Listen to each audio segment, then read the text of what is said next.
মরুভূমি শব্দটা শোনার সাথে সাথে বলুন তো আপনার মনে কি চিত্র ভেসে ওঠে? গরম, রোদ, ধুধু বালুকা। জেনে আশ্চর্য হবেন, মরুভূমি মানে কিন্তু শুধু বালি নয়, কিংবা বালি আর সূর্যের কারণেই কিন্তু মরুভূমির সৃষ্টি হয় না। মরুভূমির সৃষ্টি হয় মূলত বৃষ্টিপাতের অপ্রতুলতার কারণে। ফ্যাক্ট ভার্স বাংলার নতুন এই ভিডিওতে আপনাদের সকলকে স্বাগত। আজ চলুন তবে জেনে আসা যাক মরুভূমির 15টি অজানা চমকপ্রদ তথ্য। যেসব এলাকায় বার্ষিক বৃষ্টিপাত 20 সেন্টিমিটার বা 10 ইঞ্চির কম, বিজ্ঞানের ভাষায় সেটাই মরুভূমি। বাংলাদেশের গড় বৃষ্টিপাত 203 সেন্টিমিটার। তাহলে চিন্তা করে দেখুন তো কত কম বৃষ্টি হয় মরুভূমি এলাকায়। পৃথিবীতে কিন্তু মরুভূমি কম নেই। পৃথিবীর মোট স্থলভাগের 20% মরুভূমি, যার সামগ্রিক আয়তন প্রায় 20.9 লক্ষ বর্গ কিলোমিটার। ইউরোপ মহাদেশ ছাড়া সকল মহাদেশেই মরুভূমি আছে। মরুভূমি প্রধানত 4 ধরনের হতে পারে: শুষ্ক মরুভূমি, শীতল মরুভূমি, উপকূলবর্তী এবং মালভূমিও মরুভূমি। আমরা অনেকেই মনে করি বালুই হলো মরুভূমির প্রধান উপকরণ, কিন্তু প্রকৃতপক্ষে মোট মরুভূমির আয়তনের মাত্র 20% হলো বালু। মরুভূমিতে টিকে থাকা কষ্টসাধ্য হয়ে ওঠে এর স্বল্প হিউমিডিটি বা আর্দ্রতার কারণে। আর্দ্রতার স্বল্পতাই মরুভূমির ওই ছায়াহীন পরিবেশকে আরো বেশি তাতিয়ে তোলে। অ্যান্টার্কটিকা হলো একটি শীতল মরুভূমি। এটি হলো বৃহত্তম মরুভূমি, যার আয়তন প্রায় 4.5 লক্ষ বর্গ মাইল। পৃথিবীর মোট সুপেয় মিষ্টি পানির 90% জমা হয়ে আছে অ্যান্টার্কটিকা মহাদেশের ওই বিস্তৃত বরফের নিচে। উত্তর মেরু হলো দ্বিতীয় শীতল বৃহত্তম মরুভূমি। এখানে গ্রীষ্মের সময় টানা 60 দিন সূর্য আকাশে থাকে, অর্থাৎ সূর্য অস্ত যায় না। এটি মিডনাইট সান হিসেবে পরিচিত।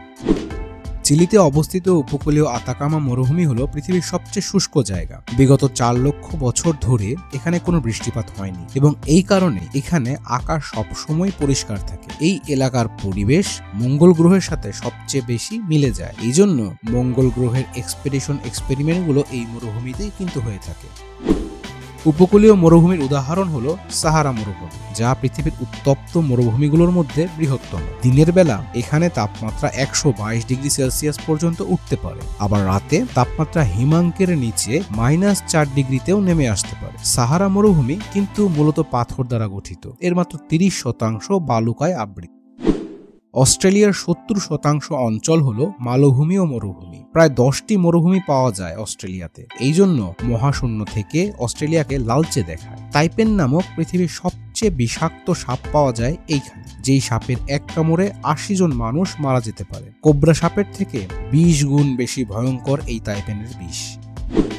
আমাদের বাড়ির পাশের হিমালয়ের গোড়ায় অবস্থিত চীনের উত্তমাংশ এবং মঙ্গোলিয়ার দক্ষিণাংশে গোবি মরুভূমি, যা পৃথিবীর 5ম বৃহত্তম মরুভূমি। হিমালয়ের বাধার কারণে মেঘ না আসতে পারাতে বৃষ্টির অভাবে এই বিশাল মরুভূমির সৃষ্টি হয়েছে। এই গোবি মরুভূমিতেই কিন্তু সর্বপ্রথম ডাইনোসরের ডিম আবিষ্কৃত হয়েছিল 1923 সালে।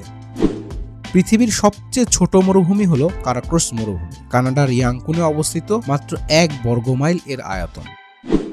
মনুষ্য সৃষ্ট মরুভূমি হলো উজবেকিস্তানে অবস্থিত আরালকম মরুভূমি। মধ্য এশিয়া এবং আফগানিস্তানের শহর ও বিভিন্ন এলাকা থেকে বজ্র, কেমিক্যাল এসে ধারণা করা হয় যে 1960 সাল থেকে এখানে অবস্থিত আরাল সমুদ্রে জমে জমে এই মরুভূমির সৃষ্টি হয়েছে। অবাক করা তথ্য হলো মরুভূমির সবচেয়ে সহনশীল প্রাণী বলুন তো কি? উট? কোনো সরীসৃপ? না, ভুল। সেটা হলো মরুভূমির কচ্ছপ। হ্যাঁ, ভুল শোনেননি। মোজাবে মরুভূমির এই কচ্ছপ এতটাই সহনশীল যে তারা 50 ডিগ্রি সেলসিয়াস পর্যন্ত তাপমাত্রা সহ্য করতে পারে এবং 1 বছর পর্যন্ত পানি ছাড়া বেঁচে থাকতে পারে। আজ এই পর্যন্তই। আবারও নতুন নতুন চমকপ্রদ কোনো তথ্য নিয়ে আপনাদের সামনে হাজির হব। চ্যানেলটি সাবস্ক্রাইব করতে ভুলবেন না কিন্তু।